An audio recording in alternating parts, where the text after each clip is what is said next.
Selamat datang kembali, ini adalah video bagian kedua mengenai bedside teaching. Di video sebelumnya, Bapak Ibu sudah mempelajari definisi dari bedside teaching, hambatan-hambatan yang dihadapi dalam melaksanakannya, serta luaran pembelajaran apa yang sesuai untuk bedside teaching. Di video bagian kedua, kita akan melihat tahap-tahapan dalam melakukan bedside teaching, serta berbagai model bedside teaching. Seperti yang sudah kita bahas di slide sebelumnya, ini adalah 3 komponen yang terlibat dalam bedside teaching: tutor atau pendidik klinis, pasien, dan mahasiswa. Masing-masing memiliki perannya sendiri-sendiri. Tutor atau pendidik klinis berperan dalam mendemonstrasikan, menjelaskan, dan memberikan model atau teladan apa yang dilakukan seorang dokter ketika menghadapi pasien. Selain itu, tutor juga berperan dalam mengamati atau mengobservasi mahasiswa dan juga memberikan feedback kepada mahasiswa. Pasien dalam hal ini berkontribusi dengan bekerja sama, merespon ketika sesi bedside teaching berlangsung, dan juga to be empowered during that bedside teaching. Dan pasien juga bisa dilibatkan dalam memberikan feedback kepada mahasiswa. Mahasiswa berkontribusi terhadap bedside teaching dengan berpartisipasi secara aktif. Jadi tidak hanya berdiri, diam saja, mendengarkan dosennya menjelaskan. Mereka juga perlu dilibatkan secara aktif dalam kegiatan bedside teaching. Untuk itu mereka perlu mempersiapkan diri dan perlu belajar. Nah, bagaimana cara membantu mereka mempersiapkan diri dan belajar, itu yang akan kita lihat di slide berikutnya ya.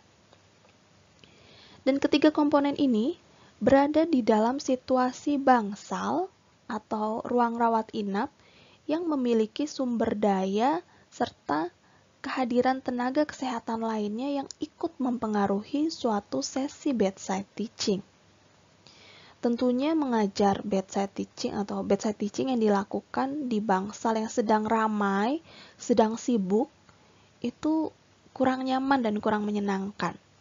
Karena itu kita juga perlu memastikan bahwa situasi bangsal itu mendukung untuk kegiatan bedside teaching. Salah satunya dengan memilih waktu yang paling tepat. Nah, apa saja yang perlu kita lakukan sebelum suatu sesi bedside teaching? Seorang pendidik klinis perlu melakukan persiapan, perencanaan, dan orientasi.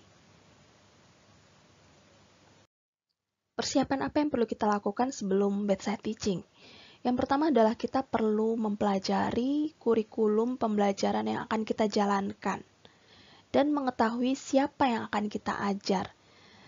Nah, ini bisa dilakukan dengan melihat buku panduan kepanitraan mahasiswa. Jadi, mereka akan menjalankan kepanitraan berapa minggu, apa target pembelajarannya, apa yang sebelumnya sudah bisa mereka lakukan, dan saat ini mereka sedang ada di minggu keberapa. Ini penting banget ya Bapak Ibu, terutama dalam bagian-bagian yang masa rotasinya cukup panjang, 10 minggu misalnya. Penting bagi kita untuk mengetahui mereka sedang ada di minggu keberapa, karena tentunya kemampuan atau apa yang kita harapkan dari mahasiswa akan berbeda antara mahasiswa di minggu pertama dengan mahasiswa di minggu ke-6 misalnya. Karena kemampuannya juga berbeda, maka cara atau pendekatan yang kita pakai juga akan berbeda. Dan ini perlu kita pertimbangkan sebelum kita melakukan suatu bedside teaching. Berikutnya yang perlu dilakukan pada masa persiapan adalah menyiapkan diri kita sendiri. Keterampilan klinis kita bagaimana? Apakah kita masih cukup percaya diri melakukannya? Atau kita sudah jarang melakukannya sehingga perlu refreshing lagi? Dan bagaimana dengan keterampilan mengajar kita? Nah, kedua hal ini perlu disiapkan sebelum suatu sesi bedside teaching. dalam mempersiapkan keterampilan klinis, ada baiknya juga Bapak Ibu pendidik klinik melihat apa yang dipelajari mahasiswa pada tahap sebelumnya, misalnya pada tahap akademik, di mana mereka belajar suatu keterampilan melalui simulasi. Jadi teknik pemeriksaan apa yang mereka pelajari atau yang diajarkan kepada mereka, mungkin itu bisa menjadi pertimbangan Bapak Ibu nanti ketika mengajar, sehingga tidak menimbulkan kebingungan untuk mahasiswa atau bisa menghubungkan antara perbedaan teknik yang Bapak Ibu pakai dengan yang sebelumnya mereka pelajari. Nah, yang kedua adalah perencanaan. Jika tadi di persiapan kita lebih fokus menyiapkan diri kita ya, jadi mengetahui siapa yang akan kita ajar, mempersiapkan keterampilan klinis kita dan keterampilan mengajar kita. Pada tahap perencanaan, kita merencanakan nanti sesi bedside teaching yang akan kita laksanakan. Jadi, apa sistem atau keterampilan yang mau dipelajari? Apakah ada tema tertentu? Dan untuk itu, siapa pasien yang sesuai? Jadi pemilihan pasien dilakukan pada tahap perencanaan ini. Selain itu, kita juga merencanakan bagaimana mahasiswa akan kita libatkan dalam sesi bedside teaching. Nah, nanti kita akan lihat ya model-model bedside teaching. Jadi bagaimana mahasiswa bisa kita libatkan. Apakah mereka akan mengobservasi kita, melakukan demonstrasi, atau mereka juga akan kita berikan kesempatan untuk mempraktekkan anamnesis atau pemeriksaan fisik dan kita koreksi pada saat bedside teaching, atau mereka kita kasih kesempatan untuk memeriksa secara mandiri. Dan ini juga yang penting adalah berapa lama waktu yang akan kita alokasikan. Apakah kita menggunakan satu pasien atau lebih dari satu pasien, tentunya itu juga akan mempengaruhi alokasi waktu. Dan akan sangat baik sekali jika di tahap perencanaan ini Bapak Ibu sudah memiliki teaching scripts. Ya, jadi topik-topik yang memang akan Bapak Ibu ajarkan. Contohnya, bagaimana membedakan tumor ganas dan tumor jinak payudara. Atau bagaimana membedakan selulitis dari abses. Jadi, dengan pengalaman klinis Bapak Ibu dan pengalaman mengajar Bapak Ibu sudah bisa menyiapkan teaching scripts yang akan dipakai untuk bedside teaching. Dan ini bisa dilakukan atau diulang pada rombongan mahasiswa yang lain. Nah, dalam hal memilih pasien, ada dua hal yang penting yang harus diingat. Yang pertama adalah hanya libatkan pasien yang bersedia.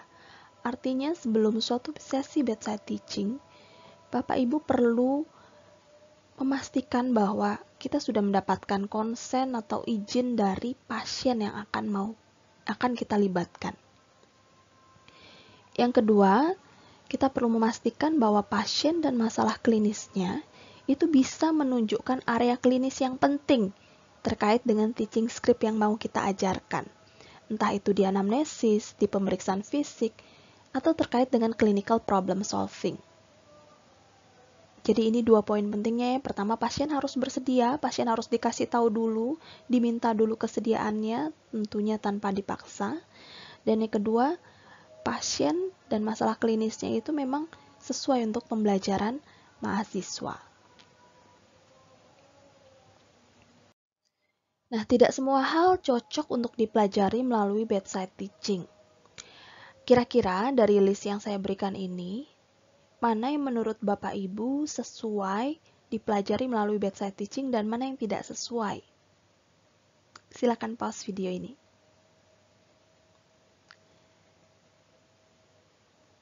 Ya, profesionalisme tentunya sesuai karena di samping pasien atau ketika menghadapi pasien, kita bisa melihat gambaran sikap profesional yang utuh dari seorang dokter atau tenaga kesehatan.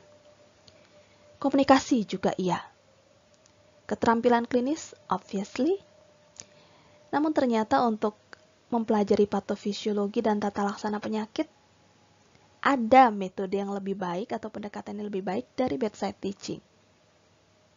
Ya, sehingga kita perlu fokus pada luaran yang memang sesuai. Tidak perlu semua luaran pembelajaran itu dicapai melalui satu metode saja seperti bedside teaching. Untuk mendiskusikan patofisiologi penyakit dan tata laksana penyakit, mungkin case presentation lebih sesuai. Apalagi menurut Bapak Ibu sesuai untuk dipelajari melalui bedside teaching. Mungkin nanti Bapak Ibu boleh share pengalaman atau pendapatnya dalam sesi diskusi.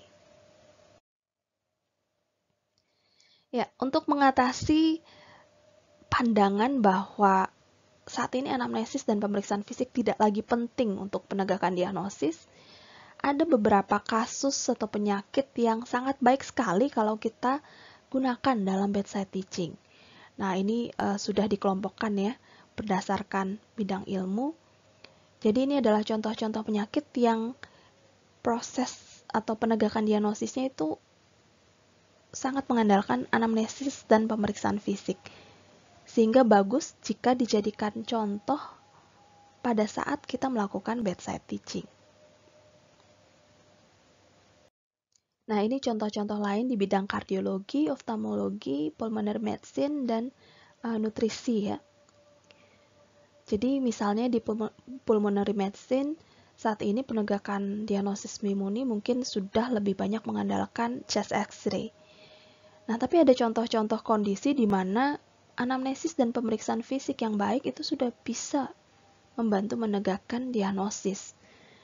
Dan contoh kasus ini merupakan contoh yang baik untuk suatu bedside teaching. Nah, berikutnya setelah kita mempersiapkan diri, merencanakan sesi yang akan kita lakukan, yang juga penting dilakukan sebelum suatu bedside teaching adalah menyiapkan mahasiswa atau memberikan orientasi pada mahasiswa. Mahasiswa perlu diberitahu atau dijelaskan apa tujuan atau aktivitas yang akan dilakukan dalam sesi ini dan apa tugas mereka.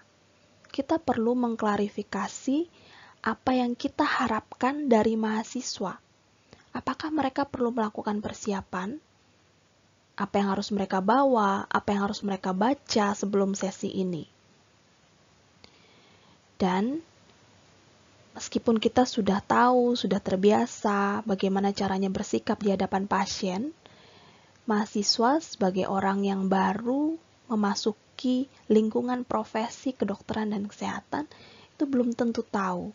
Sehingga kita perlu mengajarkan mereka apa yang boleh, apa yang tidak boleh dilakukan ketika mereka menghadapi pasien. Atau kita mengajarkan mereka bedside manner.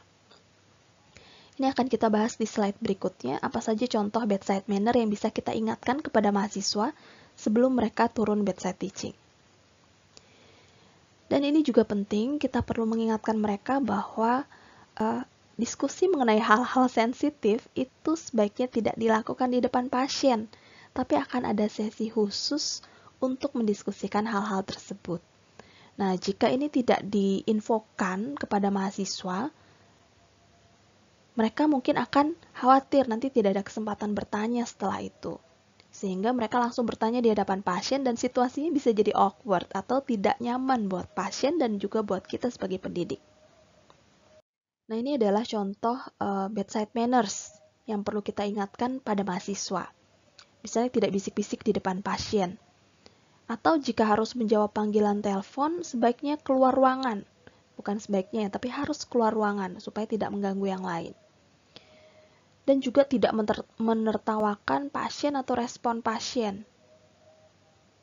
Kita perlu mengingatkan perilaku apa yang pantas atau tidak pantas dilakukan di hadapan pasien, dan juga supaya mahasiswa tidak sembrono atau kurang ajar terhadap pasien maupun keluarga pasien yang hadir di ruangan. Karena di sini biasanya pasien tidak sendiri ya, tapi selalu ada penunggunya atau anggota keluarga yang menunggu. Karena itu, mahasiswa perlu diingatkan untuk selalu berperilaku sopan, tidak hanya kepada pasien tapi juga kepada keluarga yang menunggu. Berikutnya, selama bedside teaching, ada beberapa hal yang perlu kita lakukan. Perkenalan, interaksi, observasi, instruksi, dan rangkuman.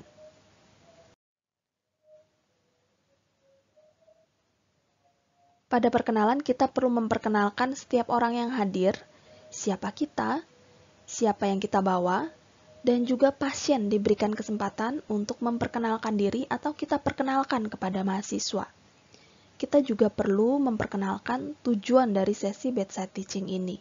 Meskipun mungkin pada saat kita memilih pasien, kita sudah menjelaskan tujuannya ya, tapi kita perlu restate tujuan ini pada saat sesi berlangsung, sehingga orang-orang yang mungkin tidak hadir pada saat kita meminta izin pada pasien juga bisa ikut mendengar. Yang kedua, selama interaksi, kita perlu menjadi role model atau teladan bagi mahasiswa. Jadi, teladan dalam hal berinteraksi dengan pasien, berinteraksi dengan tenaga kesehatan lain, ataupun dalam menjalankan clinical reasoning, dalam menunjukkan penalaran klinis kita. Nanti di slide berikutnya kita akan membahas suatu teknik yang kita sebut sebagai think out loud. Jadi kita menjelaskan atau mengartikulasikan, memverbalisasi proses berpikir kita, sehingga mahasiswa bisa mengikuti proses pikir kita. Yang ketiga, observasi, yaitu kita memberikan kesempatan bagi mahasiswa untuk berpraktek, untuk mempraktekkan, lalu kita amati. Nah, observasi langsung pada saat sesi bedside teaching ini merupakan salah satu hal yang penting ya untuk bisa memberikan umpan balik kepada mahasiswa. Berikutnya, selain kita memberikan kesempatan, mengobservasi mahasiswa, kita juga perlu memberikan instruksi. Apa instruksi yang bisa kita lakukan? Misalnya pertanyaan, atau kita mengoreksi apa yang dilakukan mahasiswa. Dan dalam memberikan instruksi ini kita perlu mengenali dan memanfaatkan teachable moments. Jadi hal-hal yang secara spontan terjadi selama bedside teaching yang memiliki nilai pembelajaran. Misalnya kesalahan yang umum dilakukan pemula ketika melakukan suatu pemeriksaan fisik, itu bisa menjadi teachable moments yang kita tangkap dan kita gunakan untuk mengajarkan prinsip-prinsip umum. Nah, di akhir sesi bedside teaching, sampaikan juga atau rangkumlah apa yang sudah dipelajari selama sesi itu. Sehingga ini akan menguatkan apa yang diingat oleh mahasiswa terkait dengan sesi tersebut.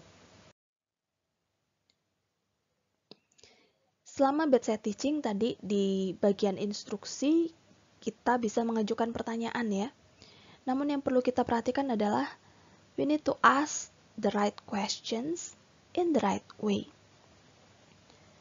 Jadi, ajukan pertanyaan untuk men-challenge mahasiswa, untuk memberikan clue kepada mahasiswa hal-hal apa yang mungkin kurang tepat. Tapi hindari memberikan pertanyaan yang membuat mahasiswa harus menebak isi pikiran kita, atau memberikan pertanyaan yang dapat mempermalukan mahasiswa atau mempermalukan pasien. Dan jika mahasiswa yang kita bimbing terdiri atas beberapa level, misalnya mahasiswa junior dan senior, sebaiknya kita tidak melemparkan pertanyaan yang tidak bisa dijawab oleh mahasiswa senior kepada mahasiswa yang lebih junior. Karena tentunya itu akan membuat mereka merasa malu di depan pasien dan menimbulkan hubungan yang tidak baik antara mahasiswa yang senior dan junior. Yang kedua adalah think out loud. Jadi kita perlu memverbalisasi proses berpikir atau proses pemecahan masalah yang kita pikirkan sehingga mahasiswa bisa mempelajari teknik atau cara kita melakukan penalaran klinis.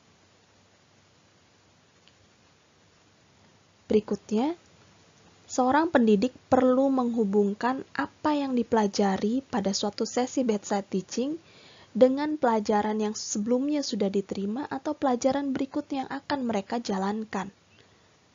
Dengan membuat koneksi ini, mahasiswa akan lebih paham relevansi dari hal-hal yang mereka pelajari. Get a commitment. Apa yang dimaksud dengan get a commitment? Kita ingin mahasiswa agar mereka lebih aktif dalam belajar, lebih aktif dalam berpikir.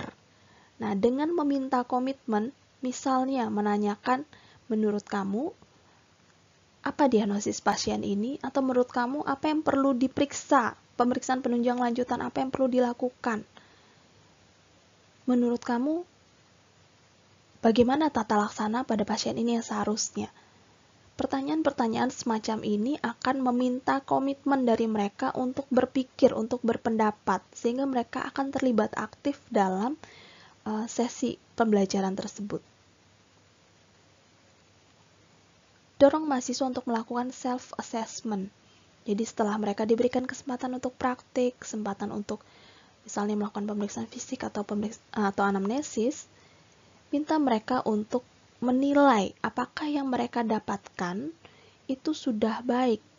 Buktinya apa? Misalnya, apakah data atau informasi yang kamu kumpulkan dalam anamnesis sudah bisa membantu kamu membuat diagnosis? Kira-kira apa tadi yang kurang? Apa yang sudah baik kamu lakukan? Jadi pertanyaan-pertanyaan semacam ini bisa membantu mereka untuk melakukan self-assessment. Tutor atau pendidik juga perlu mengoreksi dan mengarahkan mahasiswa, tentunya dengan cara yang tidak mempermalukan mahasiswa, terutama di depan pasien. Dan yang tidak kalah pentingnya adalah menunjukkan antusiasme dalam melayani pasien dan juga dalam mengajar mahasiswa. Tidak ada yang lebih menyenangkan dari dibimbing oleh seorang pendidik yang tidak hanya kompeten, tapi juga semangat dalam menjalankan tugasnya sebagai dokter dan sebagai pendidik. Pengalaman ini akan meninggalkan jejak yang jelas dalam pikiran, dalam benak mahasiswa, bahkan ketika nanti mereka menjadi dokter. Ada beberapa model dalam melakukan bedside teaching. Model yang pertama adalah model demonstrator. Di sini, pendidik klinis berdiri di dekat pasien dan mendemonstrasikan aspek dari anamnesis atau pemeriksaan fisik pada mahasiswa. Jadi mahasiswa di sini mendengarkan sekaligus mengamati pasien. Model yang kedua adalah model tutor. Di sini pendidik klinis berdiri di samping bed pasien dan memberikan kesempatan pada mahasiswa satu persatu untuk melakukan aspek dari anamnesis atau pemeriksaan fisik secara bergiliran. Dan kemudian tutor atau pendidik memberikan koreksi atau arahan bagi mahasiswa dalam melakukan tugasnya. Jadi di sini mahasiswa lebih banyak berperan aktif, sementara tutor memberikan koreksi dan arahan. Model yang ketiga adalah model observer.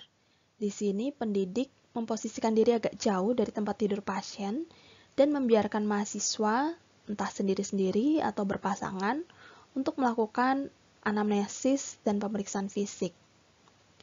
Di sini tutor lebih mengambil peran untuk mengamati dari jauh. Dan di akhir atau setelah mahasiswa melakukan anamnesis dan pemeriksaan fisik, tutor kemudian memberikan umpan balik dan mendiskusikan hasil pemeriksaan yang dilakukan mahasiswa serta interpretasinya. Dibandingkan dua model sebelumnya, model observer ini memberikan lebih banyak peran kepada mahasiswa dalam sesi bedside teaching. Nah, model yang keempat adalah model report back.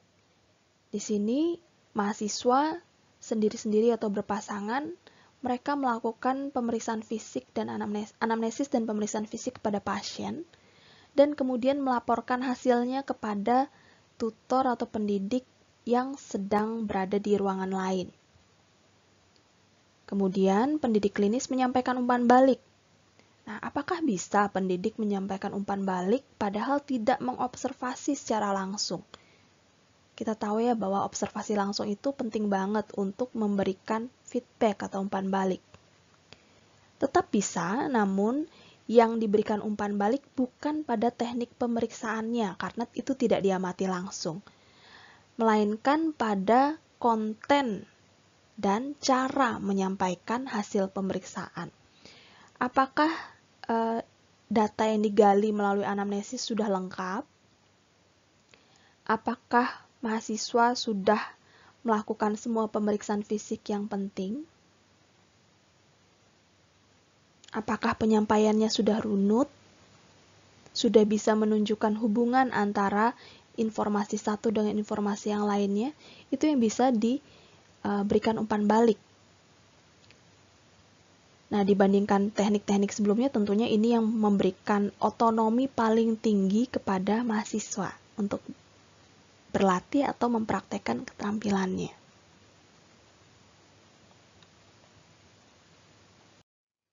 Jadi dari keempat model tadi, mana yang dipilih?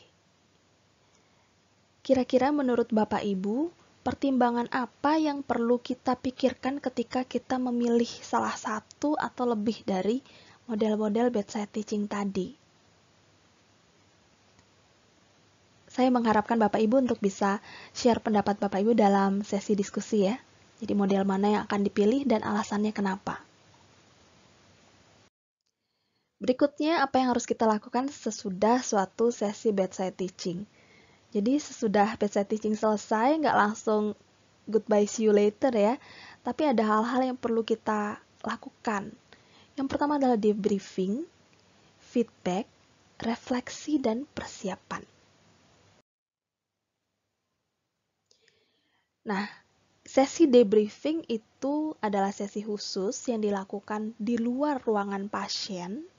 Jadi setelah kita meninggalkan ruang rawat inap atau bangsalnya pasien, di mana kita memberikan kesempatan bagi mahasiswa untuk bisa mengajukan pertanyaan atau mengklarifikasi hal-hal yang mereka lihat, mereka lakukan, atau yang mereka lihat kita melakukannya.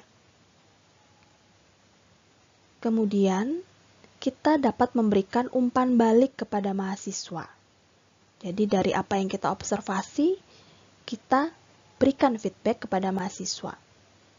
Kita juga bisa meminta mahasiswa untuk memberikan umpan balik terhadap sesi itu, terhadap cara kita mengajar, sehingga ini bisa menjadi bahan dari refleksi kita. Jadi, sebagai pendidik klinis, kita perlu melakukan refleksi terhadap kegiatan pengajaran yang sudah kita kerjakan, dengan tujuan supaya kita bisa mengevaluasinya dan kemudian memperbaiki teknik atau pendekatan mengajar kita pada sesi-sesi selanjutnya berdasarkan masukan dari mahasiswa. Ya, yang keempat adalah seperti siklus ya. Dari pengalaman kita melaksanakan bedside teaching, dari hasil refleksi dan evaluasi kita perlu mempersiapkan sesi bedside teaching selanjutnya. Apa yang perlu kita bawa, kita lanjutkan. Apa yang perlu kita hindari. Baik, dalam presentasi ini saya sudah membahas beberapa hal, antara lain hal-hal yang bisa menghambat bedside teaching, manfaatnya dan luaran pembelajaran apa sih yang sesuai untuk bedside teaching, bagaimana peran kita sebagai tutor, peran pasien, dan peran mahasiswa dalam sesi bedside teaching.